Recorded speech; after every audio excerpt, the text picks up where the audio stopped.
Today, Tieu Ca and CEO Hmong set out on a deeply emotional journey, one that was long overdue. They were headed to the hospital to visit her youngest daughter, who had been staying there for some time. It was a trip filled with both nervous anticipation and quiet determination. But Tieu Ca wasn't walking this path alone, not anymore. By her side was Hmong, the man who had steadily become her rock, and little Han, whose joyful presence brought a sense of lightness to the day. The three of them traveling together didn't feel like a group of individuals anymore. They felt like a family. As they drove toward the hospital, Tieu Ca glanced back at Han, who was humming softly in the back seat, completely unaware of the emotional weight this trip carried. Yet somehow, her laughter, innocent and carefree, soothed Tieu Ca's heart. And Hmong, ever attentive, reached out and gently squeezed her hand, offering silent reassurance. For so long, Tieu Ca had been strong on her own, carrying the burden of motherhood, heartbreak, and sacrifice. But today felt different. Today, she didn't feel like she was carrying it all by herself. Hmong wasn't just present, he was involved, emotionally invested, walking this journey step by step with her. And Han, with her pure heart, reminded them both that love doesn't have to be complicated. Sometimes it's just being there. As they neared the hospital, Tieu Ca took a deep breath. This visit wasn't just about checking in on her daughter. It was about facing the past, embracing the present, and daring to believe in a better future. No longer alone, this journey was no longer filled with fear, but with quiet hope, the kind that grows when love finally has a place to stay. That evening, the three of them, Hmong, Tieu Ca, and little Han, unpacked their bags and prepared the essential items they'd need for the coming days. It felt a little like setting up camp before a big challenge. Tieu Ca quietly organized baby bottles and breast pumps, while Hmong made sure everyone had something warm to eat. The energy was calm but focused. No one spoke much, but the silence between them was filled with understanding. For Tieu Ca, this wasn't just a visit, it was a mission, a mother's mission. After a restful night, the morning sun brought with it a renewed sense of hope. The three of them headed to the maternity and neonatal hospital together. As they entered, Tieu Ca's heart raced. She hadn't held her newborn since the day she gave birth.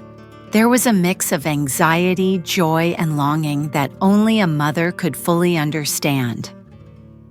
Inside the neonatal unit, everything was kept sterile and peaceful. The nurses welcomed them and gave Tieu Ca updates on her baby's condition. The news brought a sense of relief. Her little one was doing well. The baby was being cared for in a special incubator designed to simulate the comfort and warmth of a mother's womb. The air was humidified, the lighting dim, and gentle lullabies played softly in the background. It was an environment tailored to fragile new lives, one where healing could begin. Tears welled up in Tieu Ca's eyes as she peered through the glass. Her baby, though tiny and delicate, looked peaceful. She wasn't ready to be held yet, but she was stable, and that was more than enough for now. The doctors encouraged Tieu Ca to start pumping breast milk, which could be stored and delivered directly to her baby. It would help strengthen the baby's immune system and foster the bond between them, even if they couldn't physically be together just yet. Without hesitation, Tieu Ca agreed. This was something only she could do for her child, and she was determined to do it well. Hmong, ever supportive, helped set up a small corner in the hotel room where Tieu Ca could express milk comfortably. He bought her nourishing meals, made sure the equipment was cleaned, and even took care of Han so Tieu Ca could rest between sessions. Han, curious and caring, occasionally tiptoed over to check on her mother and offered small hugs without saying a word. Though this wasn't the reunion Tieu Ca had dreamed of, it was a step forward, a quiet, meaningful step. They decided to stay in town for a couple of days to build up a supply of breast milk and deliver it daily to the hospital. Every ounce of milk became an act of love, a lifeline from mother to child. And with each delivery, Tieu Ca felt closer to her baby. In the middle of it all, Hmong never left her side. He didn't try to fix the situation with grand gestures or empty promises. He simply showed up. He held space for her grief, her exhaustion, and her quiet strength. To Tieu Ca, that meant everything. At night, while Han drifted off to sleep, Tieu Ca and Hmong sat on the small balcony of their hotel room, watching the city lights flicker in the distance. There was something unspoken between them, a growing sense of unity, of shared purpose. What had started as an unexpected journey had slowly turned into something deeper, a foundation of trust, of quiet companionship. The next morning, Tieu Ca pumped one last batch of milk before their scheduled visit to the hospital. As she handed the container to Hmong, who would carry it carefully in an insulated bag, she smiled.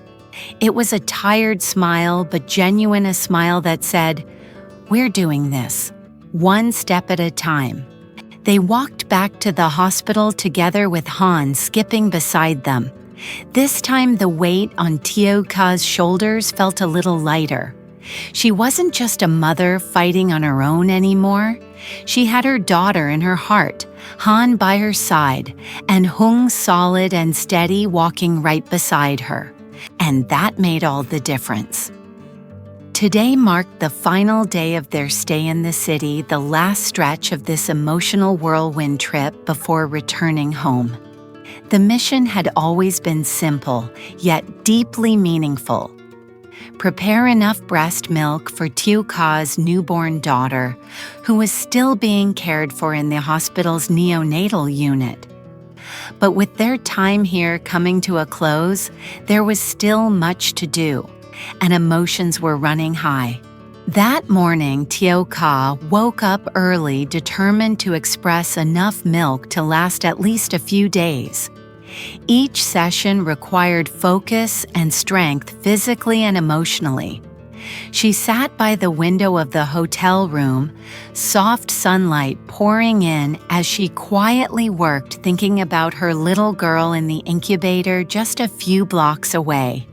Though they hadn't yet shared skin-to-skin contact, Tieu Ca imagined her daughter's tiny fingers, her soft breathing, and whispered silent prayers between each pump. This milk, it wasn't just nourishment, it was a symbol of love. It was her way of being close, even from afar. Meanwhile, Hmong was already dressed and getting Han ready for a quick health checkup. They had talked about it the night before, figuring that since they were already in town, it would be a good time to have Han examined by a pediatrician. Nothing seemed off, but as all parents know, a little peace of mind is always worth it. At the clinic, Han was cheerful and curious, asking questions about everything from the stethoscope to the sticker she'd get at the end. The doctor ran a few basic checks, and everything looked perfectly fine. There were a few red spots on her arms and legs, which turned out to be nothing serious, most likely mosquito or insect bites, the doctor explained. Nothing to worry about. Her immune system was strong. As for the soreness and slight swelling around one of Han's fingers, the doctor gently asked a few questions and chuckled. "She's probably just been sucking on that thumb a little too much," he said kindly. "It's nothing alarming, just some irritation. I'll prescribe a mild ointment. It'll clear up soon." Relieved Hung and Tieu Ca exchanged a glance. These little moments navigating doctor visits, asking questions, taking notes, they weren't glamorous, but they were the building blocks of parenting. And Hung, though not Han's biological father, never once hesitated to step up. He held her hand during the visit, distracted her with funny faces, and even let her choose a small toy on the way out. It was clear this wasn't just Tieu Ca's journey anymore, it was theirs. Back at the hotel, the hours ticked by slowly. There was a quiet urgency in the air. Tieu Ca still had one last batch of milk to pump. She knew her body was tired, but her heart was full of determination. Every ounce counted. Every drop was hope. As she worked, Hung packed their things, neatly folding clothes, organizing baby supplies, and checking off a list he'd written down the night before. He moved around silently, trying not to disturb Tieu Ca as she focused on the task at hand. Han, now freshly treated and cheerful again, sat nearby drawing pictures her way of making sense of all the grown-up emotions floating in the air. Once the final bottle was sealed, labeled, and placed in the cooler, Tieu Ca let out a long, deep breath. She had done it. She had prepared enough to ensure her baby would be well fed while she was away. It wasn't easy, but she had followed through. That small victory in the middle of everything else felt like a giant leap. Later that afternoon, they headed back to the hospital for the last time on this trip. Hung gently handed the nurse the cooler bag, making sure it would be stored properly, and passed on to the doctors. Tieu Ca watched closely, her heart full and her eyes misty. She knew she'd be leaving a piece of herself behind, but she was also leaving strength, care, and nourishment for her child. That thought comforted her more than she expected. Before leaving, they took one last look through the glass at the tiny newborn still sleeping peacefully in her protective pod. Tieu Ca pressed her hand against the glass for a moment. It wasn't goodbye, it was a promise. I'll be back soon, stronger, with more love than ever. The rest of the evening was quiet and tender. Back at the hotel, they zipped up suitcases, gathered scattered toys and notes, and prepared for their early morning departure. Han, now tucked into bed, was fast asleep, her thumb wrapped in a little bandage, and her favorite stuffed animal nestled beside her. Tieu Ca and Hung sat side by side for a while, not saying much, just taking it all in. She turned to him, finally breaking the silence. Thank you for everything she said, her voice soft but full of meaning. Hung looked at her with calm reassurance. You're not alone in this, he replied gently, and you never have to be again. In that moment, surrounded by packed bags, scattered memories, and the faint hum of city traffic outside Tieu Ca, felt something shift. She wasn't just surviving anymore, she was building. With her daughter's health improving, Han's smile brightening the room, and Hung's steady presence beside her, she finally allowed herself to feel a sense of peace. Tomorrow they would return to their hometown, but tonight they rested not just their bodies but their hearts, because they had done something incredibly hard, and they had done it together.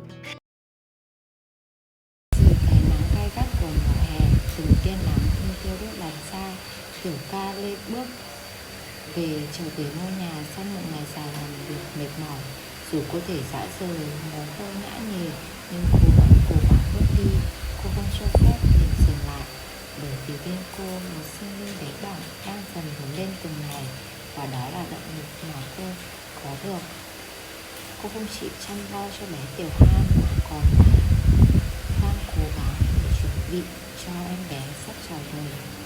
Chiều hôm đó, sau giờ làm, cô cùng Hùng người luôn sát cánh bên cô trong suốt thời gian qua, nên không ngôi nhà mới bao giờ được hoàn thiện. Ngôi nhà ấy là giấc mơ của cô, là tổ ấm mà cô và hai đứa con của mình cùng nhau xây đắp. Dù mệt mỏi dã rời, nhưng Tieu Ca vẫn cố nén mệt mỏi và ngồi đi một vòng kiểm tra mọi thứ. Thấy sắc mặt cô nhợt nhạt, ánh mắt thiếu sức sống, Hùng lo lắng nhìn cô, nhẹ nhàng hỏi: Tieu Ca, em ổn chứ? Trông em mệt lắm. Cô khẽ lắc đầu, nụ cười nhẹ: em ổn, không sao đâu. Cả hai cùng đứng trước sân trò chuyện về những ngày sắp tới, về căn phòng dành riêng cho em bé, về chiếc mũi mà mình dự định sẽ tự tay đắp. Nhưng bỗng nhiên cơn đau dữ dội ập đến. Tieu Ca ôm lấy bụng, toàn thân run rẩy, rồi mồ hôi tuôn ra lạnh ngắt, khuôn mặt biến sắc. Cơn đau như xé toác bụng dưới khiến cô quỵ xuống. Hùng hoảng hốt lao tới,